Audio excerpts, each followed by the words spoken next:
What's up and welcome to another Mograph Mocast. I'm Dave. And I'm Matt, and joining us today is IMDb filmography fire super talented Doug Appleton. Hello! And Mograph is a supplement to our site, mograph.com, which is a motion graphics tutorial site with tutorials, plugins, podcasts, and other Mograph stuff. And on the show, we talk about everything ranging from motion graphics to Cinema 4D, After Effects, plugins, render engines, doing business, doing taxes, being a contractor, or working for the man. You can email us, info@mograph.com. Let us know what you think about the show. Questions, comments, concerns, queries, grievances, artist suggestions, show topic ideas. We're on Facebook, Twitter, Instagram, YouTube, TikTok, over there. And Mograph TV. We're on Mograph TV as well. It's going on right there behind Matt. You can see that. We go live on Mograph TV when the show goes live. So, you know, you can just keep it on all day. Wherever you are, and you'll catch everything. Matt, I messed up that intro.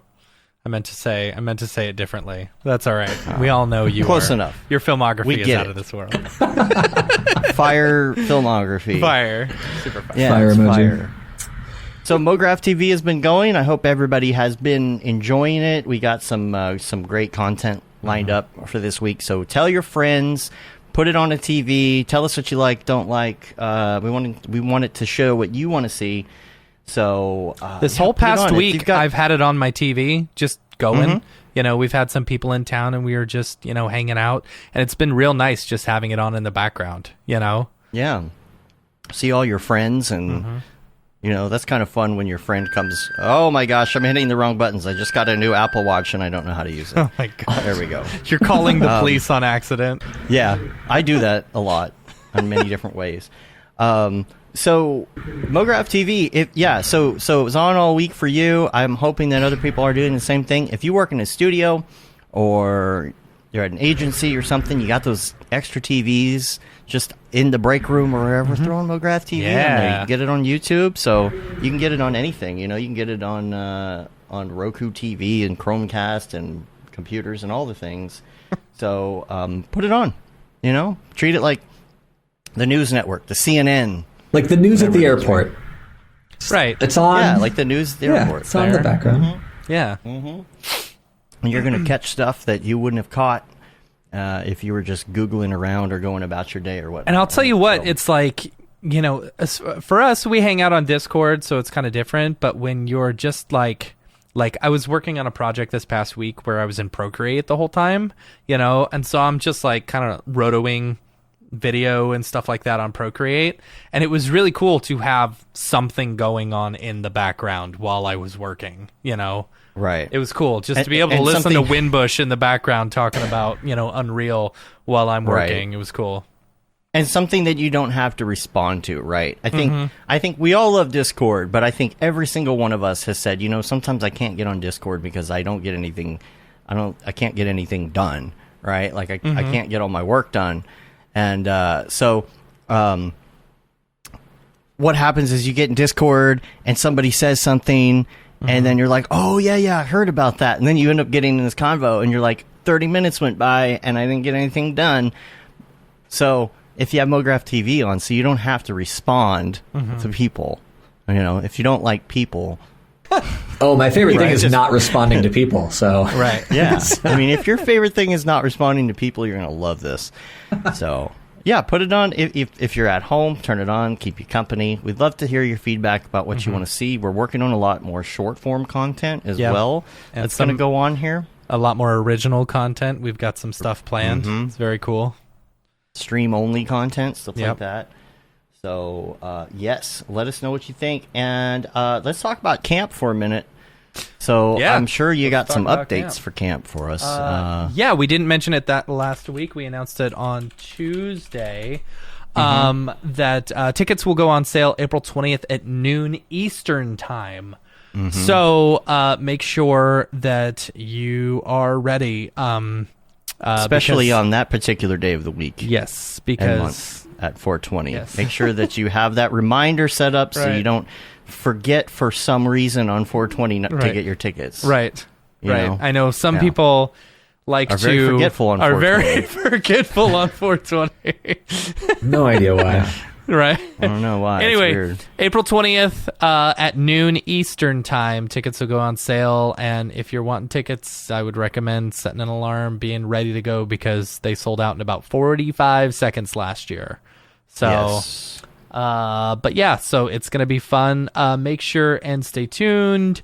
If you're not already subscribed to the newsletter, go and subscribe. We've got 2 out of the 3 fireside chat speakers already booked, which is very exciting. We can't tell you who they are yet. So secrets. And then we've got a bunch of the teachers already planned and the workshops and stuff. I'm really excited about this year. It's going to be a lot of fun.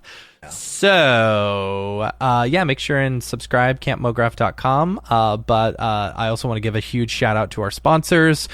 Without our sponsors, Camp Mograph would be ridiculously expensive. You know, they help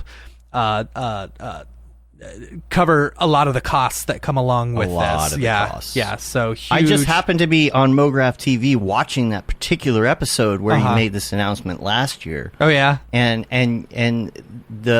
you had done the calculation about the cost offset of the tickets, and you said it about half the price of the tickets. And what's like, you know, the thing is we're trying our best to find like cooler and, you know, more unique camps and stuff like that, you know, each year.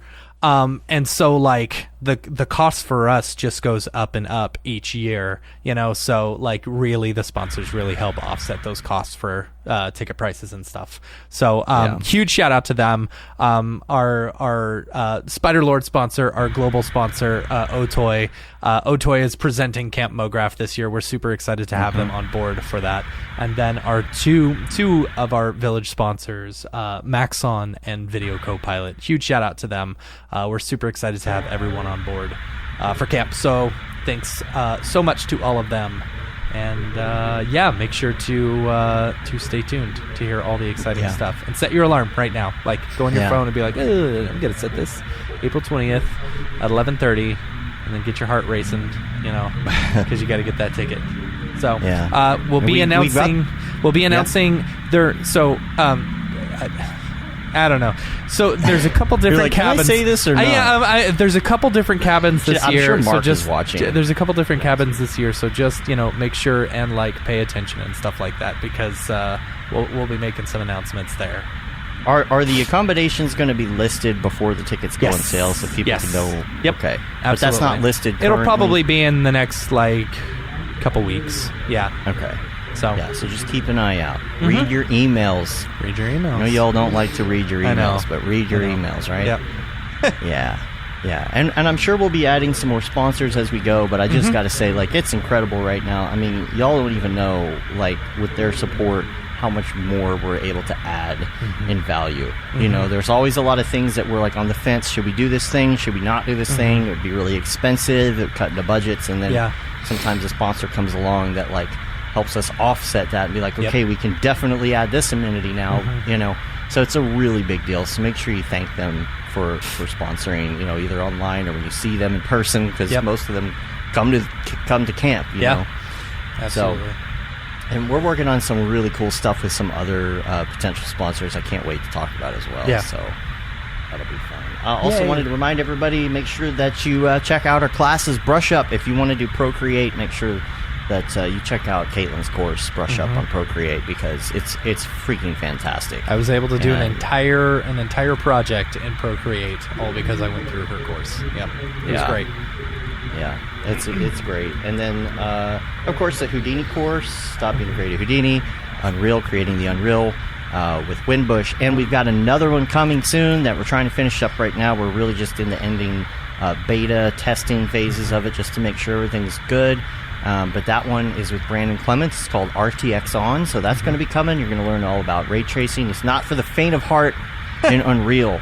So I'm just letting you know, you've already got to know Unreal to do this one, but the bombs of knowledge that he puts out there about how to make a scene as close to real time as possible and looking really clean, like it's just fantastic. So just check on that. And I know my Facebook messages were going off in the chat. I'm sorry. Matt was Facebook messaging, and I usually have all my tabs muted, and I didn't have them muted today. That's okay. That's my bad. It was That's just it was just Paul making fun of my haircut. Oh, okay. Saying that I got it at the Ku Klux Klan cuts. Oh my gosh. And he's like, I put that in here so you wouldn't see it in chat. And no, then he just it's fine. It was a funny joke. Yes, let's all make fun of my hair. I think you're missing out on the opportunity to call it Ku Klux Clips. Ah, there you go. Or is it Ku Klux Klan? Ku Klux Klan. There you go. All right, there's something here's the there. problem is we weren't talking about your haircut on the show. We were talking about it in the pre-show. Oh, that's funny. So everybody listening is like, what are you talking What about? are you talking Long about? story short, this racist dude gave Matt a haircut. And Yes. that's where we're at. And the haircut looks, looks like We should just do a podcast of all like pre-show. You're right. It's all the pre-show stuff. That'd be funny. We just get on. Yeah. I started thinking about that. I'm like, everybody's gonna be like, what are you talking about? That's fine. I didn't even think about it. I You weren't here for the pre-show. You missed out on all the banter. I know. Right? That's I it. know. See, that's how you do it. You make people feel like they're missing out, and that really increases engagement. That's Right. how Facebook does it. Right. Yeah. Get people angry. All right, Doug, let's talk about you. That's all I got for week wrap up. There's not a lot going on right now. It's February. It's February. It's a slower time for us. It's a month that doesn't exist. Sure, it doesn't have a full month, right? So It doesn't have a feel. It's just like, this is the lull between Christmas and spring. Yeah, Christmas and big projects coming in. It's when you're Christmas bringing and in a bunch of tornadoes. projects. Yeah. Yeah. But Doug, you are at Perception, which I am. I'm sure everybody knows who Perception is at this point, but we're going to go ahead and just say they make a lot of things that you've probably seen. Yep. Including lots of Marvel fun stuff. Yeah. So yeah, we do a lot of things. A lot of Marvel things, a lot of real world tech things that some of which we can talk about, some of which we can't talk about, which is kind of the weird world of real world tech is, you can't really say anything about it. But yeah, we play in this fun space of taking our cool futuristic UI work that we're doing in the Marvel and the movies and bring that over to the real world, card dashboards and clusters and TVs and phones and all that stuff, and trying to marry those two together. So it's a lot of fun. I think what's so cool about it, and we've talked to Johnny about this before, John Lepore over at Perception, and I think it's so interesting that how like the fake graphical user interfaces that you guys create inspire the realistic graphical user interfaces, in like modern tech and stuff like that. It's a weird thing that we never. I mean, I'm not going to speak for everyone. I personally did not see that as a thing that was going to happen. Right? I'd be like, oh, we're going to make a cool thing over here, and then people would come and be like, hey, you guys made Iron Man's phone, right? And I'm like, yeah. I was like, cool. Can you make our phone? They're like, but we didn't really make Iron Man's phone. right. I don't know if you know that. We didn't really do it. it's a movie. Yeah, it's like, it doesn't really call anyone on it. But that's kind of how this whole thing starts. This Iron Man phone. People came to us to like, oh, make our phone look like that phone. I'm like, well, first, you don't really want your phone to look like that phone because no one's going to be able to use that phone. But we take some of the ideas, and it's cool how those two have married each other. And then, taking the real world tech stuff and to like, oh, we worked on this company who's doing, midair haptics, and how can we bring that into the film and bring that technology? Like, hey, here's a cool thing that we were working on. They both work together in some really unexpected ways, which is cool. Yeah. It's interesting to think about that backwardsness of that. Because I know probably for the most part, if you're doing an HUD, you're putting a little bit of thought into why would it be arranged this way and why would the keypad be here and whatnot. But I imagine that it's not fully thought out in that aspect because it is a movie, right? Right. Yeah. It's when we go into designing this stuff, we try and come at it in this, probably because we have this basis in working in this real world, UI and stuff. But we come at it and say, like, how would this really work? But then at the end of the day, if the actor is just going like this in front of a screen. We're like, all right, we gotta make a thing that works with that hand movement. But we always try and start from a space of this thing could really work. And now let's add all the cool stuff around it. So at this point, the audience is smart. People know when you watch a movie and someone's just kind of typing wildly, the audience knows like, they're not really typing. They're not really doing that or interacting with that thing. So, we take it upon ourselves to try and make things feel more accurate and more real, and then add the fantastical stuff on top of that.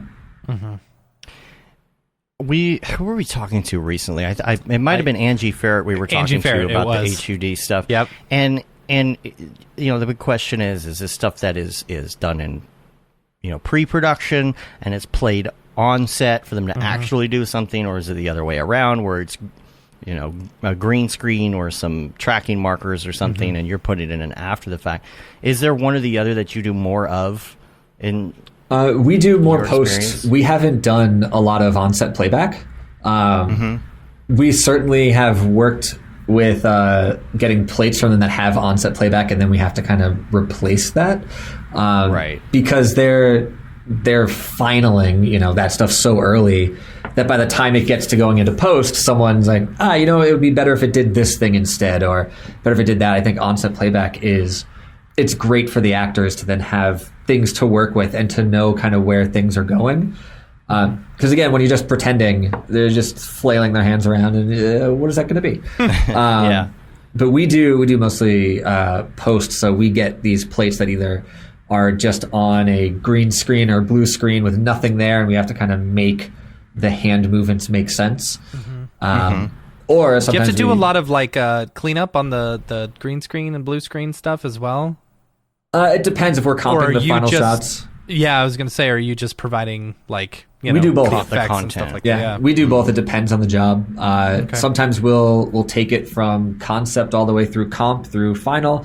Other times we're animating the assets, designing, animating all that stuff, and then handing that off to some other vendor to comp that in. Interesting.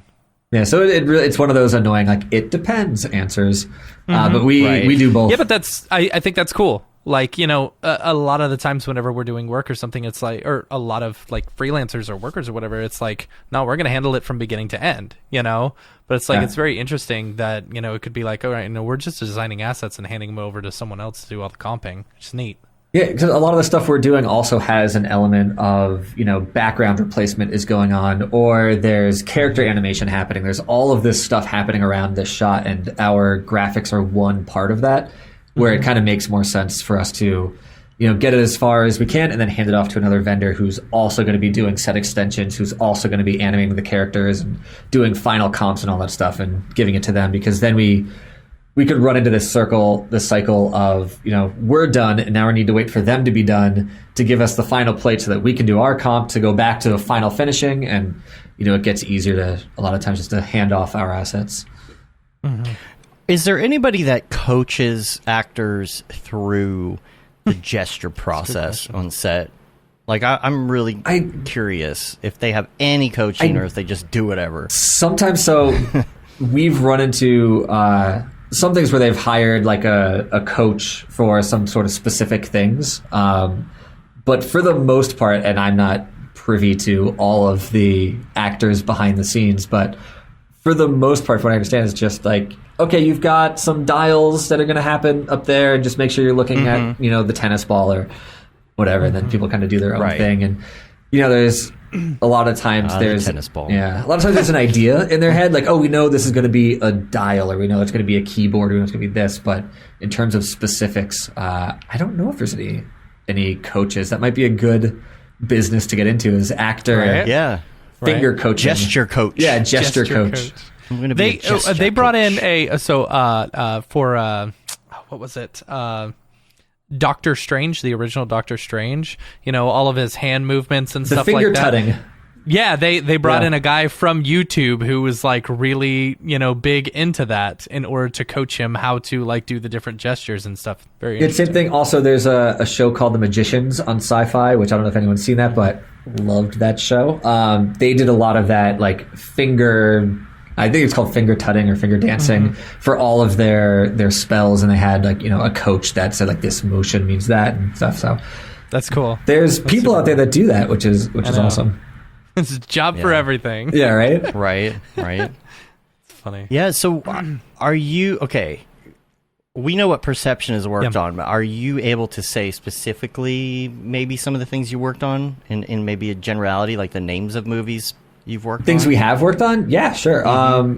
Well, most recently... now I'm getting to like, what are we allowed to say? How long have you been there, Doug? I've been at Perception for almost 12 years now. Okay, so you've worked on quite a few of the, I'd say the big Marvel movies and stuff that y'all have worked on. The only, and I don't know if I'm right about this, but the only the only movie that I haven't worked on at Perception was Iron Man 2, which was our first kind of foray into feature films, and I'd actually just started, I think 2 or 3 months after that movie came out. So at that point, we were still doing a lot of broadcast work. We were still doing, a lot of HBO commercials and Verizon and stuff like that. And then slowly, because of Iron Man 2, slowly started getting into more film work and more real world tech work, to the point where that's now, almost our entire business is film and tech. Yeah, that's crazy. I know just a few that off the top of my head that I know you guys worked on. A lot of like either beginning title sequences or ending title sequences, correct? Yeah, so we do a lot of title sequences too. SpiderMan, y'all did SpiderMan, right? We did SpiderMan Homecoming. Yep, we did Homecoming and Far From Home for titles. Okay, cool. Yeah. And then also did y'all do the opening for, was it Age of Ultron? With that big sculpture, or was that someone else? Yeah, so we did Age of Ultron. That was the end of Age of Ultron. But we did do, I guess, technically an opening credit of the title Age of Ultron that like flies towards the screen. But yeah, so we did that opening and closing. We did WandaVision, right? The ending title sequence of WandaVision, right? And we also did the individual like fake show titles for WandaVision as well. That's fun. Nice. Everything except for, I think, episode 2, which was the Bewitched episode. Okay. I want to say Titmouse did that one, but we did all the other ones, which was so much fun that our work was like, all right, let's research old sitcom title sequences. Yeah, that's so we can try and make this look as much like that as we can. And so that was a lot of watching Malcolm in the Middle and then watching Dick Van Dyke and all this other stuff. So that was a lot of fun. Yeah, so we could do that every day. I loved WandaVision. That was such a good show. Yeah. Yeah, it's one of those, we work on a lot of these things, and it's one of those that you get like, this is really cool. This is a really, really cool show, because it's so... Yeah. It's a good show, but it's so unique that every episode was sort of this different time period. So like we just, you don't get... I don't want to say you get bored doing this stuff, because it's always awesome, but like every week was like, all right, today's task is make it look like it's from the 40s and make it look like it's from the 50s and make it look like it's from the 90s. So it was always something new. That's cool. That end sequence is great. I remember seeing all those different pieces, and I'm like, I wonder if that's Mograph. And then I think John did a 3D motion show presentation. Yeah, John and I, we both did or was that that one. you? Was that you? I think... Or both of you? I think Johnny opened it and did like a talk on, perception and who we are and what we do. And then I jumped into and here's some work that we did recently. Yeah, that's right. Yeah. You check that out on Maxon's YouTube channel. Yeah, or just wait for the rerun on Mograph TV. There you go. Just pull Dave, up. You should put that into the schedule. Into the lineup. Specifically, we should do. And we're talking about this. We're going to do some fun stuff with themes. It would be cool. There's probably enough content to where we could do like a Marvel week or at least a Marvel day or something. That'd be cool. Funny. Yeah. Let's go back though. Let's rewind. And go back to your schooling. Sure. You actually have been at Perception as I just read this morning. I did not realize this, but you went straight to Perception from college. So tell us about college and your interest in all of this and how you got where you are. Sure. Yeah. So my interest in all of this, when I got into doing animation, I was convinced I want to work on cartoons and I want to work on more traditional 2D animated character stuff, and I want to get a cartoon show. And my big goal is I'm going to have my own cartoon show. That's going to be that's my life. I am so excited. So I went to school for animation at Northeastern University in Boston, which wasn't really, it's not really known for animation, certainly not at the time. And I went to school there, and as I was there, we kind of get our hands and everything, learn a little bit of After Effects, do some more like traditional painting, and then started getting into 3D stuff. And when we got into 3D, I started with Maya. And I think like after the first project, I was like, oh, this is really cool. This is fun that I can do, you know, some of the stuff that I never thought would even be possible. So then I started going in more the direction of I want to be into visual effects. And then as I got closer towards the end of school, I had a few internships. One of my internships was at Buck in LA, and Nice. that kind of opened the door to me to be like, oh, the stuff that I'm doing at school that's going to take me an entire semester to do at school, like you can do this stuff in like a month, you know, and have a full spot together in a month. And then that opened up to kind of like more motion graphics kind of work, and started, you know, falling in love with that. And yeah, when I did my final year at Northeastern, we had a big sort of thesis project, and everyone was kind of doing these like, I'm going to do a full semester long project. And at that point, I had my time at Buck, and I was back in school my final semester, and I was like, you know, I don't want to do a whole semester long project. I'm going to do a project every 2 weeks and just make what I need for my demo reel. And I'll have a demo reel with like, I don't know, 10 unique projects on it. And that'll be my reel coming out of school. And so that's what I did. And then I kind of put it out in the world. I put it out there, and then it got picked up on Motionographer as like one of the little side stories.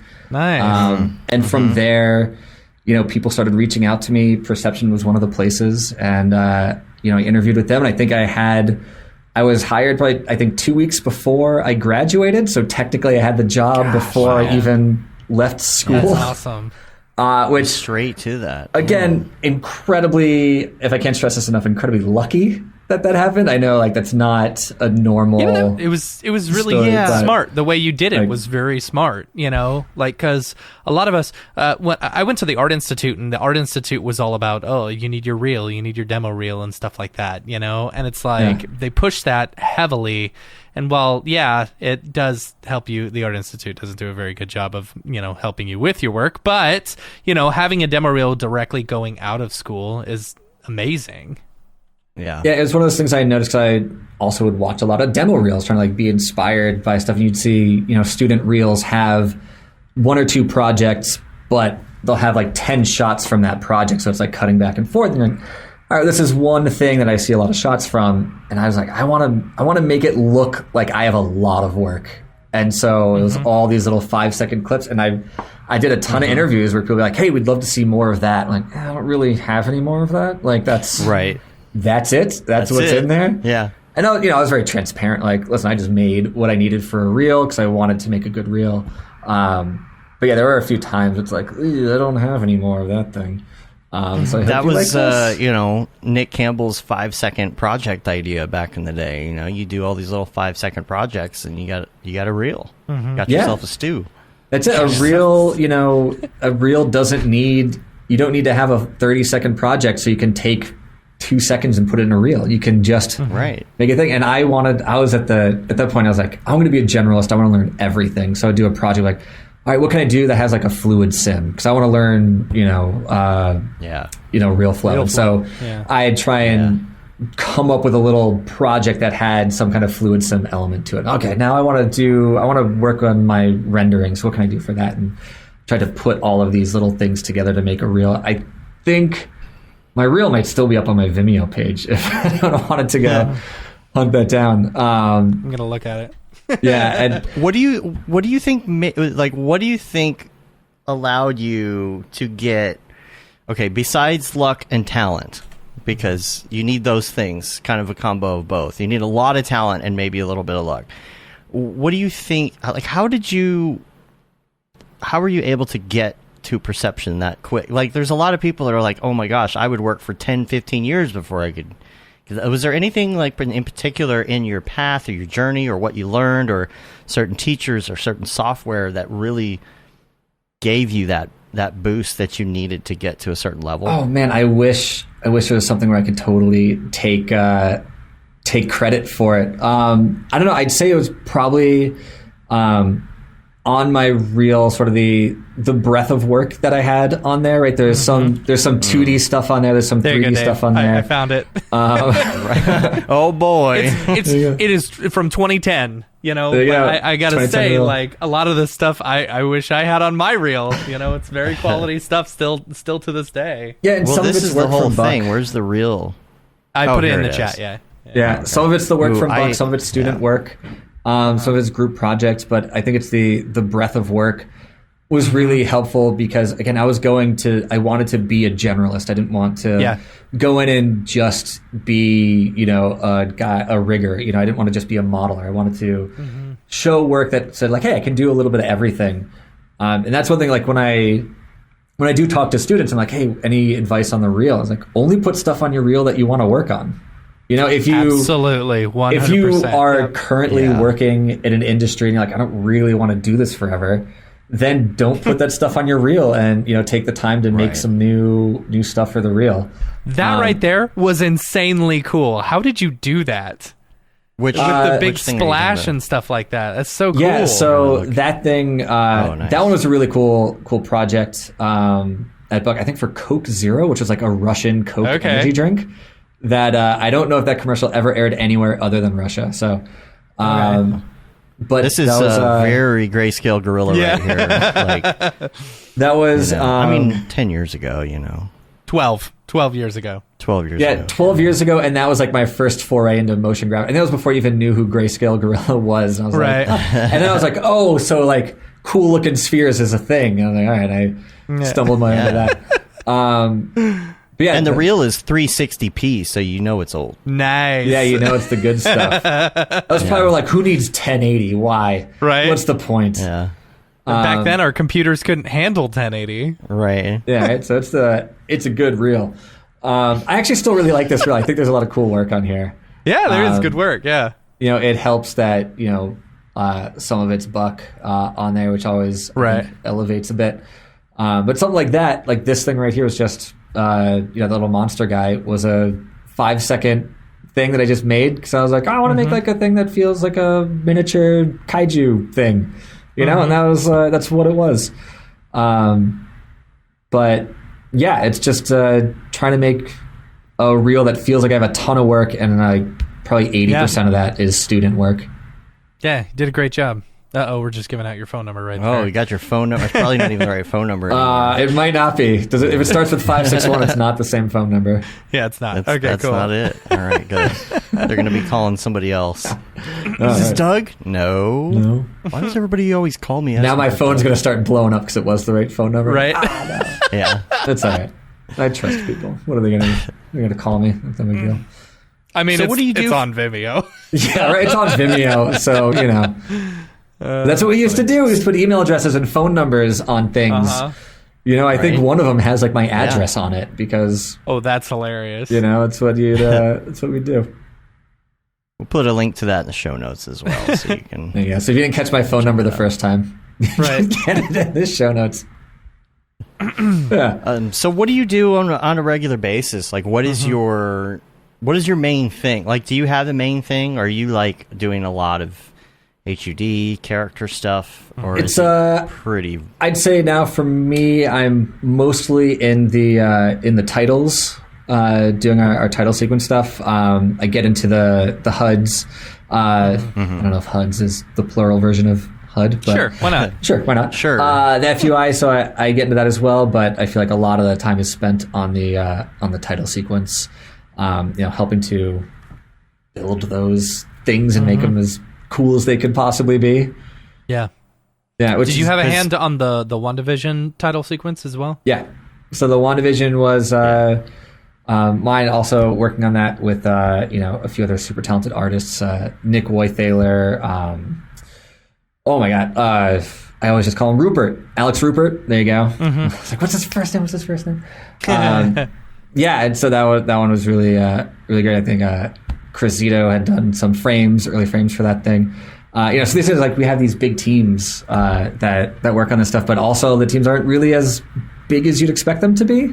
Mm-hmm. The bulk of that was 3 artists working on that thing, with people coming in and out sort of early on, helping to develop the style frames and stuff, and then going off into animation.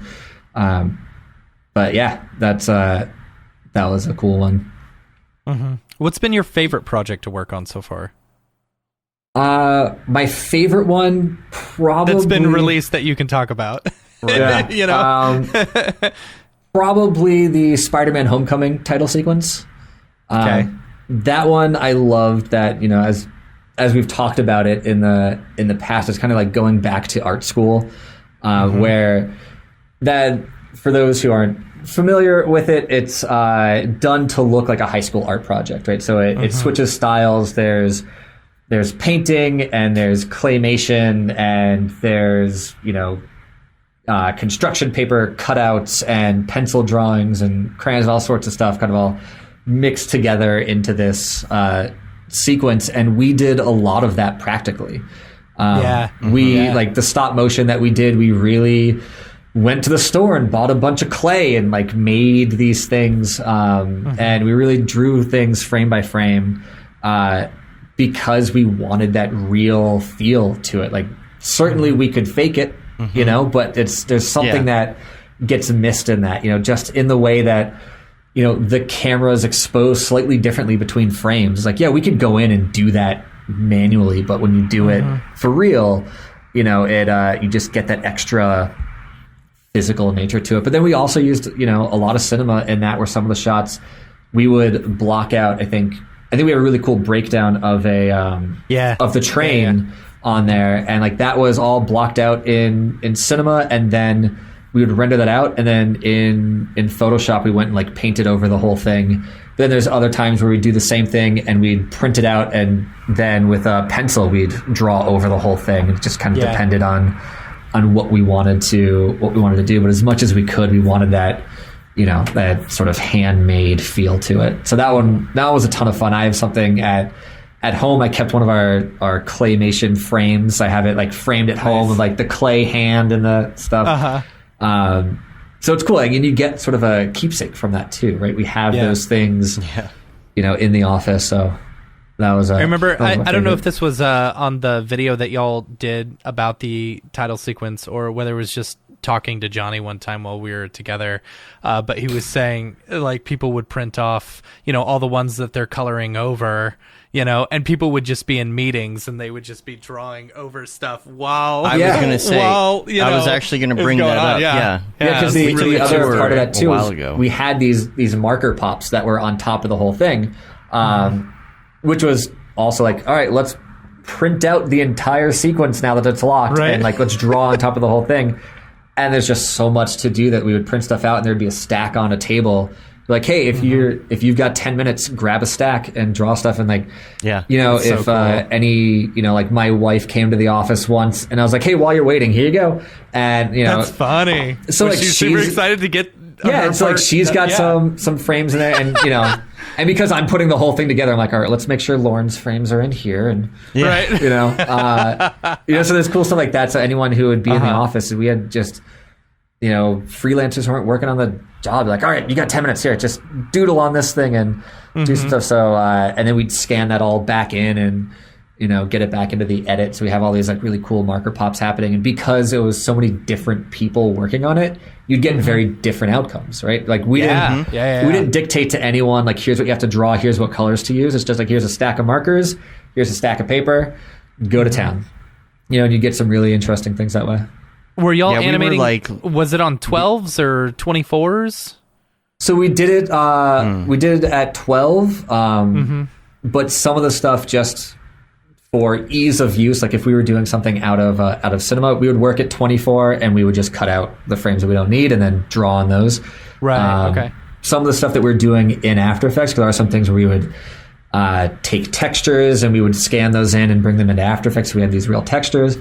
that stuff we'd work at 24 just because we're used to working at 24. Right. But then we would do like a posterized time and set it to 12 so that it had that same feel. And when we're doing that, we have to be really careful because we don't want it to be totally smooth. So everything has like a little jitter on it so that, things aren't popping when they shouldn't be popping, but things aren't static when they shouldn't be static. And it's really going into finding like, if we were to do this by hand, every time we move the camera, the papers would move just a little bit, or like the camera's exposure would change just a little bit because we're trying to do it as, high school kids, not someone who has like this perfect camera setup that's going to, take a perfect picture every time. So would you go back through and like rescan everything, or were you taking pictures, or how were you doing that? Like the ones that you were actually drawing on top of. Yeah, so the ones we were drawing on top of, some things we would scan, some things we would take pictures of. It just kind of depended on what the material was, I guess. But a lot of it we would scan in. So we would, let's see, what was one of them? I think the Ferris wheel was one that we printed out and drew. Or no, the handshake. We have the cool handshake was one that Johnny and I learned the handshake that Peter and Ned do in the movie and recorded that a million times. That's cool. That's super cool. And then we would time it out so it like fit the edit, and then we'd printed that whole thing out. And we would print it at like 10% opacity, so it was really light, and then we'd drawn it with really dark pencil so that when we brought it back in, just crunch the levels a little bit and we can get rid of that initial plate. But that would be something that we drew over it and then scanned back in. That's cool. Yeah. That's super cool. I remember being there at the office. Gosh, when did we take that tour? Like 5 years ago now? It was during our first NAB East that we were at. Oh, gosh. Yeah. Yeah. Which Who knows was when that a long was time ago. point. Yeah. Yeah. 16 or 17, somewhere in there. And that would have been around that time, right? Yeah. I would have. I do remember that, John was like telling us like, everybody was chipping in and grabbing papers and drawing things like even in meetings and just to get it done. And I was pretty surprised there weren't that many people there. Like you said, it's not like hundreds and hundreds of artists working like you would imagine, right? It was a little more laid back than that. It seemed like pretty chill environment. Yeah, and that's kind of what we like, because I feel like we're a very collaborative studio. Of course, there's art directors and creative directors and stuff, but when we're making a project, we want everyone to be involved and sort of feel a little bit of ownership over it, because when that happens, I think the work is better when someone feels, no matter like at what level they're at, can come in and be like, hey, you know what, I think that this might look better if we did it this way, and sometimes it's going to be like, well, no, they very specifically want this thing, so we can't do that. But other times, like, hey, you know what? It might look better that way. Let's try it. And if it looks better, let's keep it. And we like working that way because then it becomes very collaborative. And someone's idea, like the idea that you guys would bring to a project would be very different than the idea I would bring to the project. Just by virtue of us being different people. And there's something... And your ideas would be good. Oh, you'd be very surprised.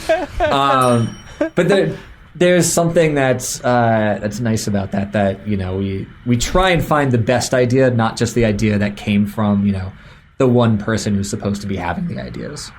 Right.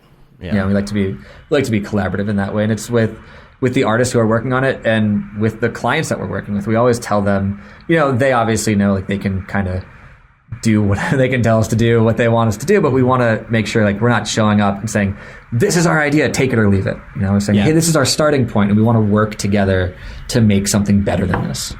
That's super cool. Right. Dave, I just threw the experience perception, the behind the scenes process for the, if people want to see what we're talking about and stuff like that. It was really cool. It was a really cool thing. Yeah, this one was a lot of fun. Yeah. This pitch, you can see this pitch is... I remember this. We have a ton of different styles in this pitch, and on that meeting, that first meeting, we talked to them, and we're like, hey, so here's, kind of the what we're looking at, and here's all the different directions. We had started to walk through it, and they're just kind of like, yes. And we're like, what do you mean yes? They're like, oh, we like all of it. I'm like, oh, okay, so we'll do all the styles? And they're like, we'll do all the styles. We'll do all of the styles. Funny. And that's so kind of funny. where we ended up. So we have, a unified color palette, but the styles change throughout the whole sequence. Mm-hmm. And you can see that's just our ping pong table at the time, covered in these little ideas, because we started off with just little vignettes. Like what are things we can do? Because we're not really retelling the story of the movie, right? We're thinking of this as kind of a continuation of the movie. Right. Yeah. But we don't want anything too specific, because you don't want to get in the way of whatever they're doing for the second movie. You don't want to kind of mess up by saying oh no, Spider-Man then did this thing and that. So, Spider-Man died. yeah, right. Oh, he dies at the end of Homecoming. Yeah. So you can see kind of where this thing ended up. That might be the whole. Is this a breakdown? This is the animatic. Yeah, we'll definitely link to this in the show notes. Yeah. You can check it out. For those listening, you can watch along. There you go. So, and y'all did the Marvel intro as well, right? That's on many of the movies. Yeah, right? we did that main Marvel Studios intro. I don't remember how many years ago that was, but I think the first Doctor Strange was the first time that appeared. So we've been doing it since then, which is another incredible, never in a million years what I've thought we'd get to brand Marvel Studios. Yeah. This is one of those jobs that constantly pinching myself at the opportunities that we get, and the Marvel Studios logo. Just when we first did that and just seeing that logo on a hat, I was like, that's a thing that we made, and now people are wearing the thing that we did. That's so cool. But that's incredible. And then we've been doing it ever since. We change it every movie. It gets Is updated. it updated every movie? Yeah, it's updated every movie. The general rule of thumb is that a clip from the previous movie gets put into the new one, right? Okay, So Yeah, that makes sense. right, because when you're doing Shang-Chi, you're not going to put the clip from the movie you're about to see in the sequence. Right. So Of when you course. get to the next one, then Shang-Chi gets added. And we've done things for the Disney Plus shows as well, where we change it the first WandaVision episode, we made it kind of like a retro title sequence where it gets kind of 50s at the end of it. Loki, we made it green and gold, and so we've changed it throughout the years. We've done different versions of it for different projects. That's cool. That's Yeah. super cool. Yeah, it's a lot of fun. Hey, this is Dave. I just wanted to stop for a moment and thank our sponsor, Otoy, the creators of Render Network and, of course, Octane. But I don't have to tell you that. You know who they are. You see the results of their render engine all over the interwebs, and we're very grateful that they're supporting what we're doing at Mograph.com, from this podcast to Mograph TV to events like local meetups and Camp Mograph and all our community building efforts. We can't wait to show you what's in store, all thanks to their support. Go check them out at otoy.com. Now back to the madness. So we had to, I think, sign away our lives to even walk into the place when we came to visit. And there's a lot of secrecy behind it. We have done some work in the past with y'all, and it is very secure, right? Yeah. Because of what you're working on, it's obvious that's the thing. And when I think about studios that have to deal with that level of secrecy and security, I always think about y'all, because you're just constantly working on stuff like that. So I imagine it was kind of difficult with COVID, when COVID happened, to figure all that out. Was there kind of a race to figure out a game plan to keep everything? I mean, I'm doubting y'all probably just, throw things on Dropbox. Yeah, so we basically, I don't remember specifically what day it was, but it's almost 2 years ago to the date, right, when everything shut down. Yeah. It was kind of that, I think it was the week before we started seeing things and the way they're going. And then, when the NBA shut down, I was like, guys, we're not going to be in the office next week or the week after that. That's just the way these things are going. There's no way we're going to be in the office. So we need to figure something out. And, then over the course of that week or that weekend, whatever it was, put together a whole VPN work from home system that we're using now. But the only way it worked is that we were fortunate that our clients were okay with that. We had to had to talk to them and be like, hey, listen, the world is shutting down. And they knew that too. The studios are going work from home the whole time. A lot of our clients were going work from home as well. So they were very, very accepting of that, and we're super lucky that that was the case. And we've been doing work from home, this whole time. I'm in the office now. We're just kind of getting back into office 2 days a week now, and then work from home for the rest. And then that, of course, will change based on the way the world is going. But yeah, some of our biggest things we've done working from home. I think WandaVision was the first one that we, from pitch to final, was done entirely from home. So interesting. Same thing with like Loki, Falcon the Winter Soldier. Something like Black Widow it started when we were working in the office, and that was crazy too, because we'd actually flown out to LA a few times to shoot with them on set. So I don't know if you guys recall the title sequence for that, but there's a lot of stuff with the actors in there. So we went on set and shot with them, which was another like pinch me crazy experience. Right. I held a door open for Rachel Weisz, and I was like, "Oh, sorry, excuse me," and she's like, "Thank you very much." And I'm like, "Oh my god," which is just crazy. Right. But on those trips, because we did that around this time, they're in January, February. The first time we went, saw some people wearing face masks, and we're like, "Oh, that's a weird thing. All right, maybe it's just a LA thing." And then, we fly home a day later and see more people wearing face masks. Oh, okay. And then, we're back in February. I think actually I flew home on Valentine's Day, so I think it was 2 years ago. Seeing even more people wearing masks and trying to be like, should we be concerned? Like, is this something we really need to worry about? And that was kind of the time where like we should start really having a plan B on this, because it was crazy. But yeah, that started before pandemic, then kind of got all messed up as we're trying to figure out what we're doing, and Marvel's trying to figure out what they're doing. And then Black Widow, I think, got delayed by a few months because of everything.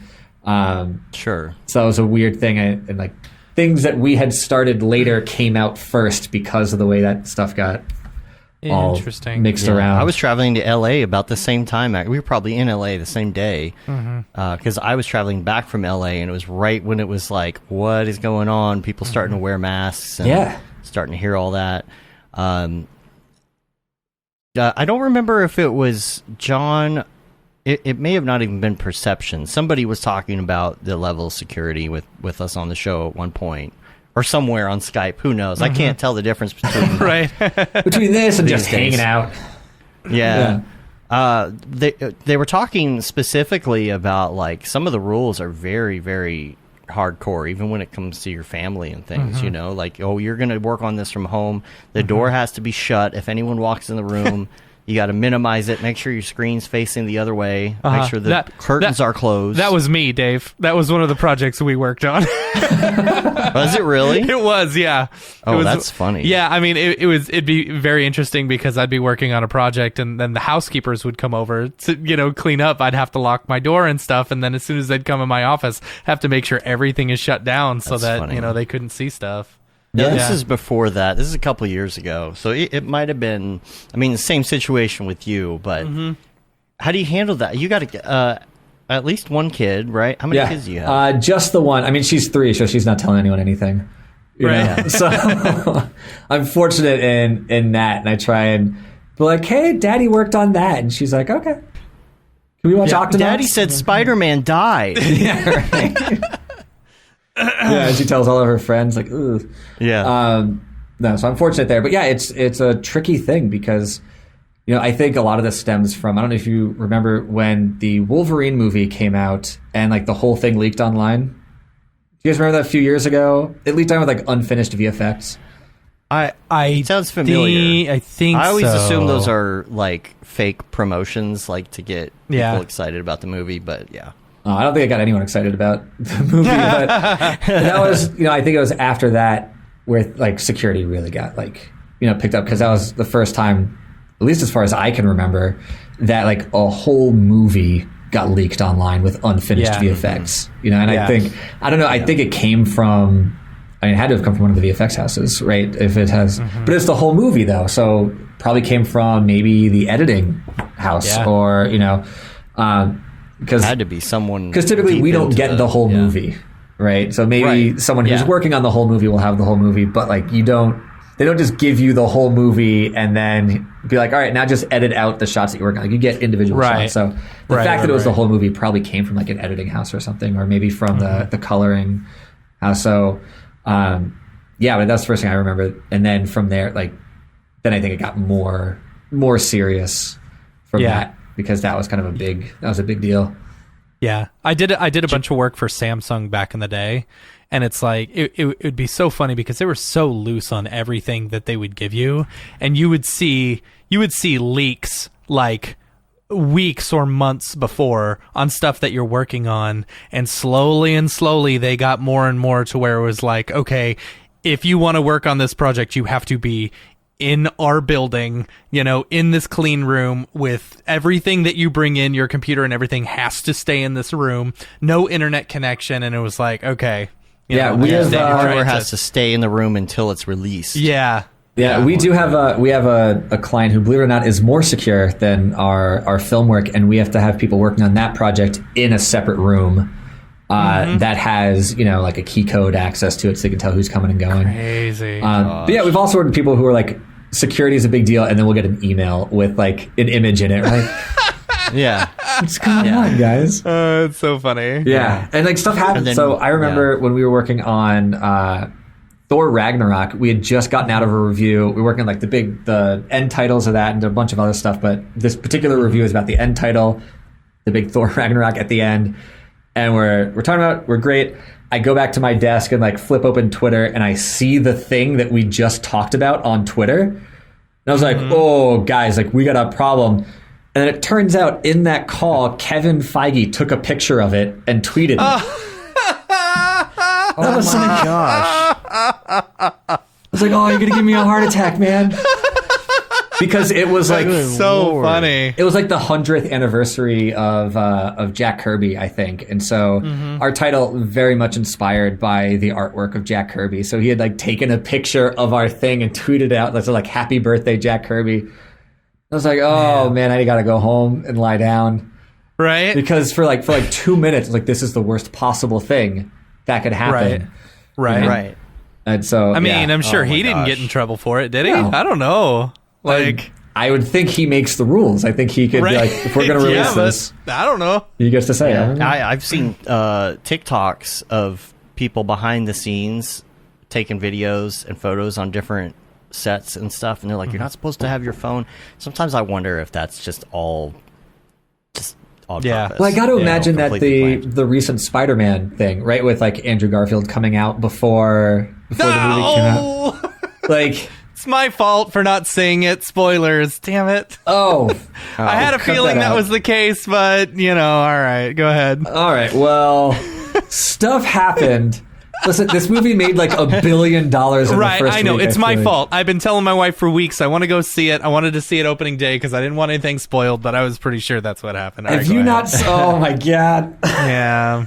I'm going to tell my wife right now I just got the ending of Spider-Man spoiled on the show. Go ahead. Oh, man. Well, it's okay. Don't feel bad about it. It's my fault. There's video of him on blue screen, like, acting. So, that's that came out, and you're like, well, how did that get out? Like, it's people on set. It's not like it's not someone behind a camera. It's like the shot from the camera is what has come out. Right. Yeah. And how so does that come out? Like, I don't know. It's got to be a crew member. I'm sure people are really upset by that. What about, like, okay, when you're working on a project, like, are they very specific about, like, what you know? Because, like, think about an ending, like, what is it, Endgame or something, like stuff like that. Let's say you got to work on the end of that, or on the ending credits of that, or something. Yeah, so we did the end credits for Endgame, and they wouldn't show us the movie. And we just had to be like, how does it end? Like, what happens? Like, is it uplifting? Is it sad? Are we feeling energetic? Like, what do we do? Because, like, those are the kind of questions we have to ask when we want to see it. A lot of times we do get to see the movie, which is great because, if we're working on the end or the opening, we need to know what's going into the shot, what's going out of the shot, what's the tone of the movie. Is it uplifting? Is it a real downer? Like, what do we want to make here? And so for Endgame, though, they wouldn't show us the movie. there's just too much that they're like, we can't risk you guys seeing this. right. They're like 3 people have seen this movie. So it's it kind of depends, but that's one where you have to start just asking questions like what's the emotion that you want to have for this? Like, what do you guys envision this being? And, for Endgame specifically, I was like, no, it's uplifting. It's kind of sad, but uplifting at the end of the day because they did save the day, but there is a great loss.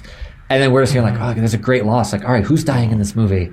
Then we're trying to figure it out. And then we have stuff. Well, now I don't even want to talk about Endgame. People haven't seen it. You're fine.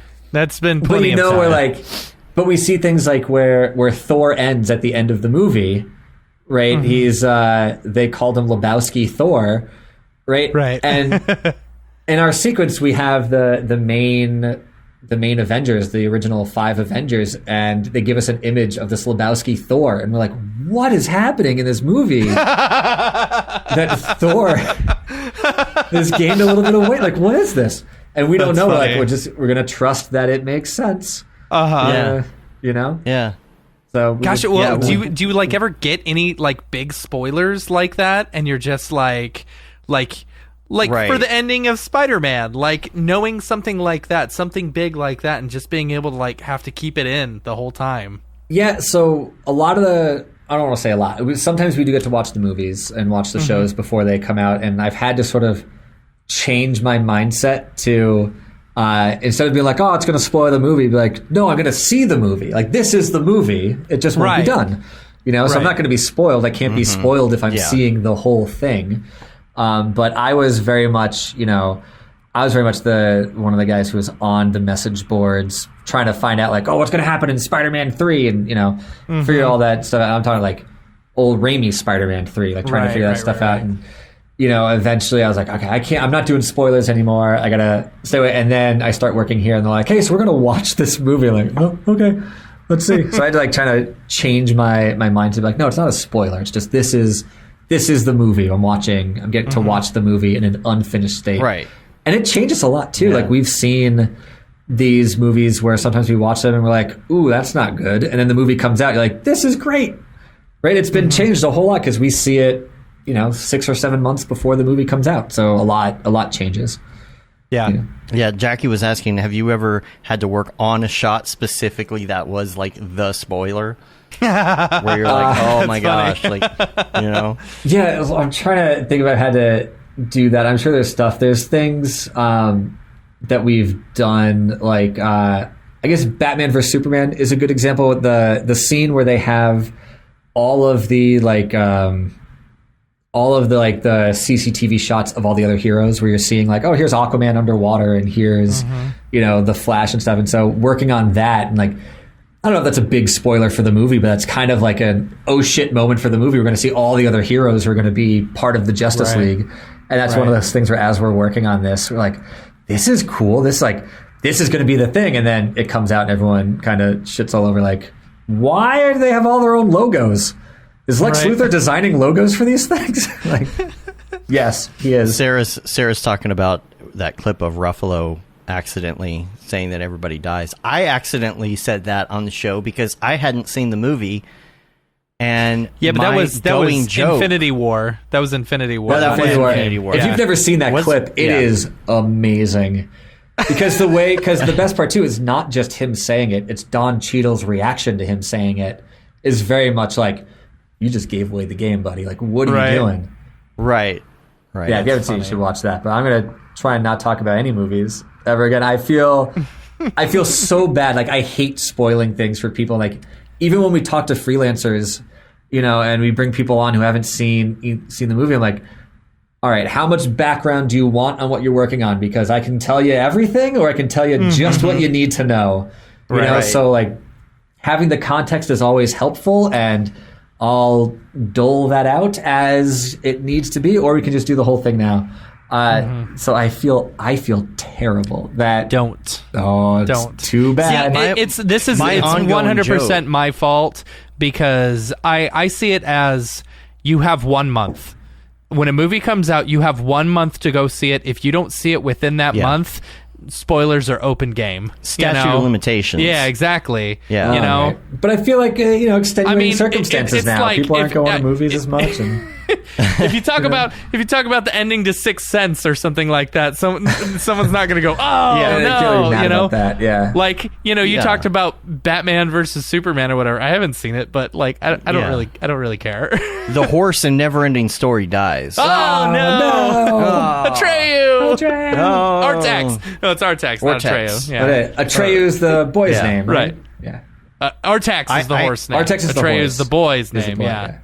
Yeah. I had that ongoing joke, which every time someone said, no spoilers, I would say, I can't believe everybody died. Yeah. And so we're talking about it, and everybody's like, well, don't talk about the ending. And I go, I can't believe everybody died. And everybody on the show was like, is he joking? Oh, he was joking. Well, I'll just pretend it was a joke. And then later on, I was like, oh, that's actually the ending. Yeah. Yeah. Everybody dies. Oh. Everybody does. Spoilers for Infinity War. Yeah, spoilers for Infinity War if you haven't been Statute keeping of up limitations. with Marvel movies. Hi, my name is Sashia Dumont. I'm a writer, actor, and filmmaker. Hi, my name is Paul Robinson. I'm a director, DP, and filmmaker. We are the creators and hosts of the Go Gorilla Filmcast, an online source for all things indie film. We are a husband and wife film team and co-owners of Send 3 Productions, and we started this podcast for filmmakers like ourselves who were producing on micro budgets with skeleton crews. Go Gorilla is a weekly podcast that features various talents in TV, film, and web series productions. We've interviewed filmmaker powerhouses like Kestrin Pantera, Richard Raymond, Alex Ferrari, Cassandra Ebner, and Ryan Connolly. Amazing actors like Hannah Ward, Lou Taylor Pucci, Chris Wataski, and Eileen Bruba, groundbreaking cinematographers like Jody Lee Lipes, and Jessica Lee Gagné, and many more. We also offer weekly reviews of our favorite films and shows, which vary from low-budget first-time filmmakers to A-listers and everyone in between. Go Gorilla is proud to announce that we have officially joined the Mograph Podcast Network. So if you love filmmaking as much as we do, Tune in every Sunday for a new episode of the Go Gorilla Filmcast, your source for all things indie film. Now available on the Mograph Podcast Network. We are on a bit of a time crunch today. Yeah. It's going to be a short show. That's a throwback line.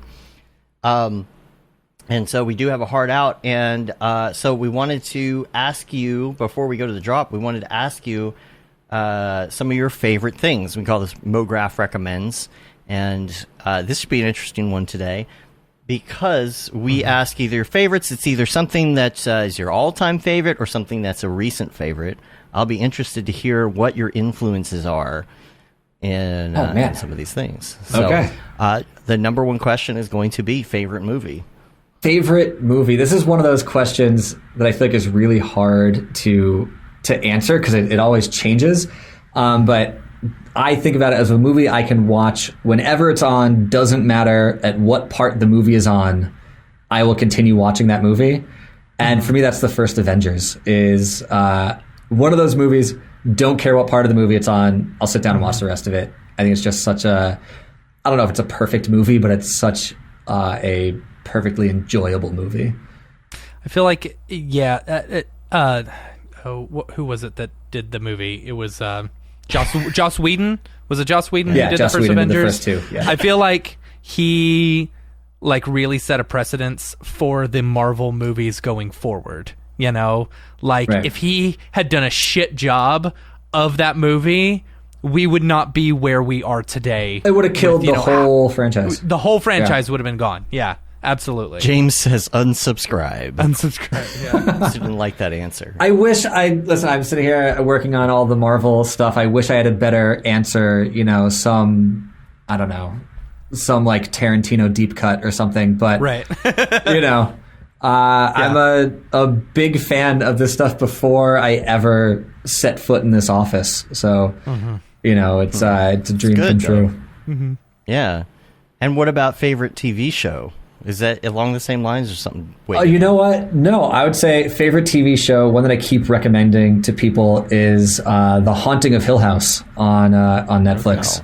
All right. Which I absolutely loved. If you want something in this vein, I think the Peacemaker show might be one of my favorite things now of I've heard all good time. things about Peacemaker. I don't know anything about that. It is. Have you seen the new Suicide John Squad? Cena. Yeah, it's John Cena. The James Gunn Suicide Squad movie was great on its own, and you leave that movie going like, why are they making a show for Peacemaker? Don't care about that character. Like, it's a nothing thing. And then the Peacemaker show comes on, and like, I get it. I'm like, I'm in love with the show. Every time John Cena does something, I'm always like, The Rock would never do that. Batista would never do that. And like, he's so charming and funny, and like goes all in on the comedy. And the show has a lot of heart. I think it's probably one of the best things that James Gunn's ever done. Season finale is this week. I have not worked on it, so I don't know why I'm going here pitching Peacemaker to you guys. Incredible title sequence. I love that show. But if you're asking me favorite show, I'd say The Haunting of Hill House. All right. On Netflix. If you like scary things, I find it to be a very scary thing. I do not like scary things. Well, then do not watch that show. And what about music? Favorite music. Lately, I've been listening to a lot of the Front Bottoms. Okay. I'm familiar with the Front Bottoms. I've heard of them. I'm sure I Jersey would recognize them band. if I heard. Yeah. I'm so bad at like classifying music, but they're rock band with punk influences and indie punk rock band, I guess, but also probably not that at all for people who like indie punk rock music. But the Front Bottoms are great. And then another one is Shaky Graves. That's another one I've been listening to a lot lately. He's more like I don't want to say country, but country influences there. Okay. Do you listen to the same stuff while you're working and in other situations, or do you have like work music, or are you like a podcaster type? I'm more of a podcaster when I'm working. And just no offense to podcasts, but I like just have something in the background, like people talking that like I don't really need to pay attention to. I think with you would music, really like Mograph TV. There's Mograph TV in the background. But I think with music, it's so easy to get influenced by the music and what you're doing. I can see that. Okay. You know, because if you're, and like you have to be in the right mindset, because you know, like we were talking about before, a lot of the stuff that we're doing is like, what's the emotion for the ending of this movie, or what's the emotion for the beginning of this movie? And if I'm, you know, listening to something really sad, that's not going to be necessarily the right feeling for this like really upbeat kind of title sequence, or vice versa. So when I'm working, I tend to listen to podcasts because I like having something in the background that's not really going to kind of affect my sway mood. your emotions. Yeah, exactly. Yeah. So besides our podcast, what do you put on in that situation? Besides your let's see. The one, so I always go to like, what have I been doing recently? Smartless, I think, is really funny. It's Will Arnett, Jason Bateman, and Sean Hayes. I've heard of this. Yes, I've heard of that. My wife has made me listen to an episode or two. It is very funny. It's very funny because you can tell that all three of them are really good friends, and they have this banter with each other. And I think they all really play off of each other really well. And the guests are really fascinating. So I think that's a good one that I really like. I've also been watching a lot of, and this is embarrassing when I put it out to the world. During the pandemic, I somehow found myself watching a lot of Disney YouTubers of people just like talking about the parks and talking about, you know, the new things that are happening and going through the parks. And there's something about like being stuck inside and watching these people like go to Disney parks. And I grew up in Florida, so we went to Disney, you know, twice a year for like most of my childhood. Until I was like, I want to go to Universal Studios now. I'm too cool for Disney. Right. And then I got older. I was like, no, Disney's better than Universal. But started watching a lot of like YouTubers who are like going to the parks and stuff. And that would be like a go-to of just having in the background of like, you know, people hanging out in the parks. Ordinary Adventures is one that I was watching. The guy who runs that also runs the Slash Film website. He's the start of the Slash Film, so that's how I kind of got into that world. But funny story. So you know, my kids like doing that as well, as do like some cousins of ours. And one day a cousin called us up and they said, we just saw Matt on one of these videos, and sure enough, they sent it to us, and it was me and my kid trying to pull the sword from the stone in the background, of their video. That's funny. It was really funny. That's great. And like, what are the chances that they would I know. A, that they would be there that day, and B, that your cousins would be watching that video of you there that day doing that thing. It was really funny. That's fun. Yeah, I hope to one day be in the background of a YouTube video somewhere. What was I going to ask you? I have one non Mograph recommends question I'm going to ask you right after this, so don't let me forget. All right. Favorite plugin can't be a render engine. Favorite plugin can't be a render engine. For After Effects, for cinema, Anything. Anything. Plugin in the That you're world. like, I'm going to use this on every project. I mean, honestly, I try and use Colorama on as many projects as I Okay. can, because nothing brings me more joy than knowing I'm working on a movie that's going to make $1 billion, and you can use and I'm using Colorama. Yeah. I'm using Colorama on it. I love that. I love it. Nothing I makes love me it. happier is using all those default plugins. Colorama, I think I used CC Glass on WandaVision. Nice. Because I was like, I know I'm going to do something cool with this. Why not? Because why not? And like I did it on the type, the way the type kind of like warbles in was all CC Glass and like displacement and stuff. That's funny. Yeah, I love doing that stuff. I wish I had a cool, like, no one's ever heard of this plugin before kind of recommendation, but Colorama. yeah, I love doing Colorama. And what engine do y'all use, by the way, for the most part? We use Are you allowed to Redshift. say? Yeah, we're using Redshift. I was curious. We hadn't talked about that, so Yeah. We shifted to Redshift a few years ago. We did some tests with it and we're pretty impressed. And so we're like, all right, let's do Redshift. And then Maxon's like, oh, and then we're going to buy Redshift. We're like, oh, cool. So there you go. Yeah. Good thing we went all in on Redshift. And you guys are now, you run Redshift. So, that's what we Previously, use. y'all were on just like physical renderer, right? Yeah, just physical renderer. Standard renderer when we're feeling saucy. But yeah. I know that John uses a lot of standard render for HUD stuff. He talked about that in one of his presentations about some of the easy things you do. You don't need all of that power to do some very simple. Yeah, a lot of things in times, cinema. when we're doing stuff, it's like, hey, there's no reason to use Redshift for this. Like, use a standard renderer, throw a texture on like a luminance material, and like you're good. Done. Yeah. That's all you need for some of this stuff. Obviously, Redshift is great for a ton of things, but like I could do that and get a render out in a second, whereas like Redshift might take a few seconds to do that because it's calculating all like the alpha and stuff. And like, some of them it's actually harder to get that luminance just right in that situation. Yeah. But so we're not. We'll use whatever we need to use to get the job done. So we're not afraid of like, all right, using standard renderer. And I know sometimes there's a stigma like, but that's like the cheap free one that comes in. It's not even physical renderer. Like, yeah, but you don't need that for everything. Yeah. Do y'all use um, anything besides Cinema 4D? Like, do you have any Maya people like on board or anything? Yeah. No, we don't have any Maya people. If we need Maya, we'll bring in some Maya people, but typically we can do everything we need to do with Cinema and After Effects. I mean, we use Houdini from time to time. We'll use Nuke for compositing from time to time, but I'd say 90% of everything we do is some combination of Cinema and After Effects. And of course, like Photoshop and Illustrator and that stuff. But yeah, it's mostly Cinema and After Effects. That's awesome. what's your muscle memory app on your phone?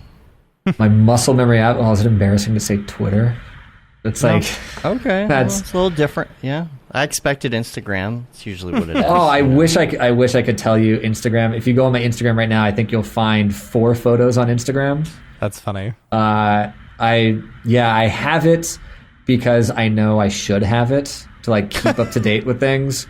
Right. But I have... Because internet. Yeah, because internet. But Twitter is my like every day I go to it more than I should go to Twitter. Even if I was just there 2 seconds ago, it's like, oh, let's open up Twitter. What's new? Oh, okay, well, it's still on fire. Awesome. And then, I go back to doing whatever I'm doing. Everyone still hates NFTs. Okay, cool. Yeah, right. Everyone still hates Yeah. NFTs. Everyone still hates each other. Everyone still hates, I don't know, the Super Bowl halftime show. Like, it's all, you know, Look, Twitter's still a dumpster fire. Okay. it's still a dumpster fire, but every once in a while, you're like, oh, that's a cool project that someone's working Right. on. And I've tried my best. I think there was a time when I had my Twitter all filled with like news and politics, and there was a time, let's say 4 years ago, when I was like, I don't want to keep my Twitter filled with news and politics anymore, and I started stopped following those things and started following more artists, so I could see, you know, cool, inspiring work. Yeah, absolutely. That's what I did with my Instagram. Like, I created a separate Instagram that's like not just me posting pictures of my kids and, you know, fun stuff. Like, it was just for art and only following artists and stuff, you know, so that like I would get a good feed of just artists. And my TikTok is the complete opposite. I don't want to see any art at all.